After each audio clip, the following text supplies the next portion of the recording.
Hey guys, it's me again.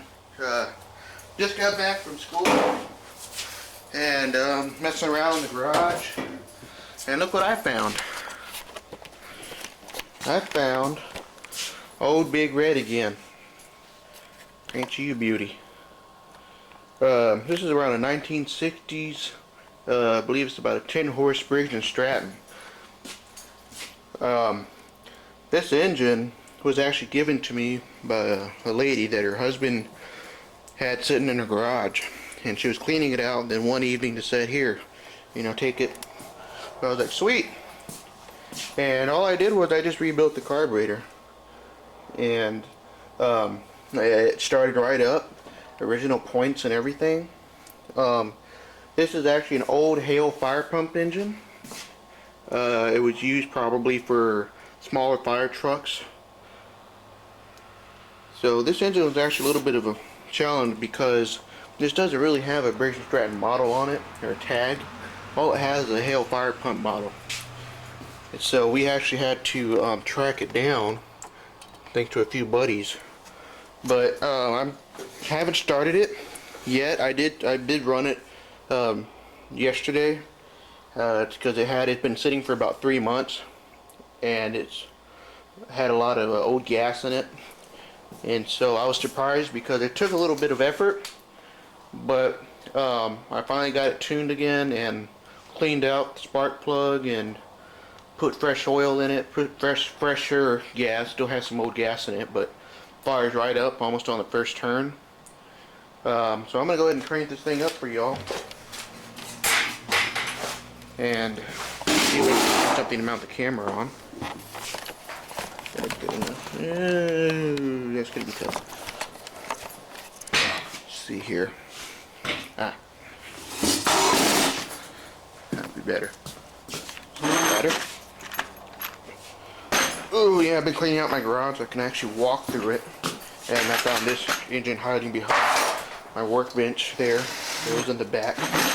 So just collecting dust, and I said, hey, I'll give old Big Red a try. And surprisingly enough, it cranked right up.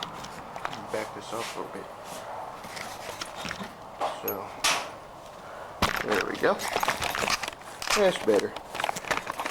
I can see it if I get this level. Sorry about the bad camera. There. So, I'm going to crank it up here and just kind of run it through the idle. And then you'll let me know what you think. So, I was actually thinking about converting this to an electric start because they did have a bracket system where you could put a starter generator on the front of it. But I figured this would work for now. So, we're going to give it a shot. Choke. The fuel's on. And we're getting fuel. Let's see how she runs.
There she goes.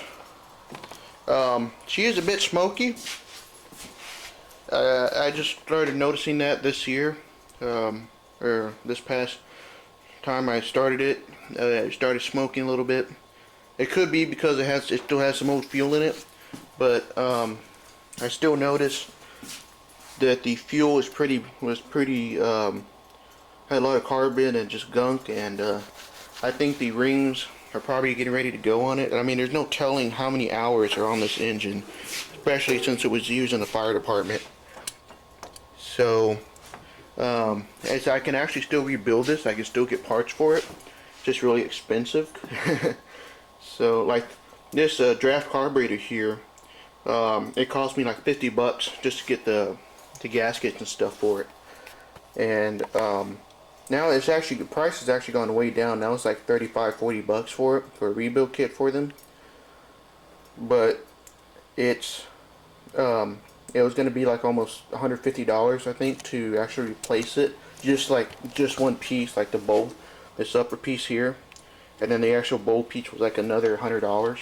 So a whole carburetor could have been like $250 or so if I had to replace it. And the bad thing about these that I learned is that this castings, the way this metal is, the aluminum is in there, it'll actually become porous, and fuel can actually seep through the aluminum casting itself over time. And that's the bad thing about it, because once that happens, you have to replace the entire carburetor. So I'm hoping that doesn't happen. I've been shutting off the fuel, which I also have to repair, because that bracket, see if there we go. This piece here, there used to be a little nipple here that would screw on. I actually had to use it because the nipple on the carburetor. Sorry about that, guys.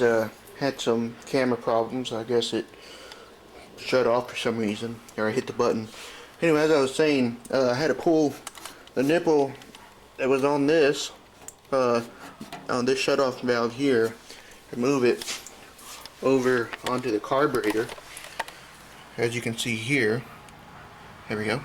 Because as I was changing out the fuel line, it literally just snapped off because of the aluminum. So, but other than that, this engine is actually completely original. So I'm pretty happy with it. If I have to rebuild it, I will, but I'm going to try to keep it running as long as I can.